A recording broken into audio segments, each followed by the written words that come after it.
in the heart of Fez, skilled artisans have been practicing the craft of metal engraving of many centuries.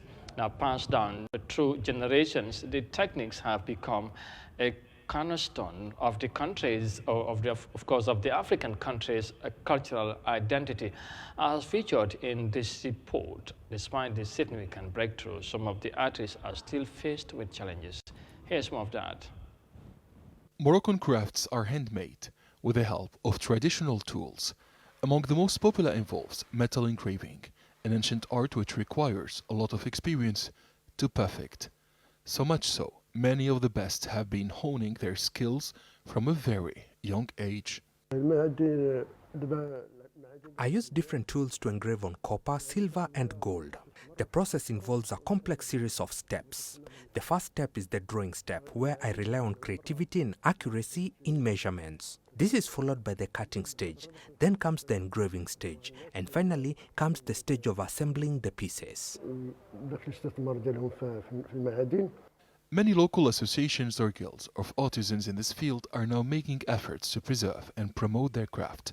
The main challenge is finding young people who are eager and willing to put in the long hours to learn all the subtle tricks. In this modern age, they feel there are much easier options to making money. We are proud of this traditional craft. We earn a living and sell homemade objects to tourists and locals.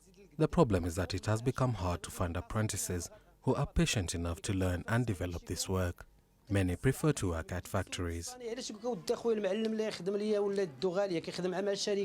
In many regions across North Africa, some traditional crafts have been phased out over the years. But here in Morocco, the authorities invest in safeguarding traditional crafts. Some crafts are facing extinction, but thanks to many short-term, medium-term and long-term government projects, craftsmen continue to work.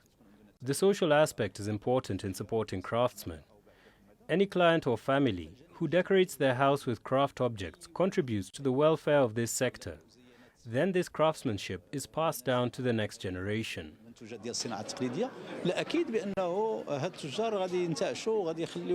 It's not surprising the government is looking to safeguard this sector. Roughly 2 million people work in craftsmanship in some capacity, ensuring it makes up about 8% of the North African country's GDP. And all the major cities, including Fez and Marrakesh, are known for specializing in at least one craft.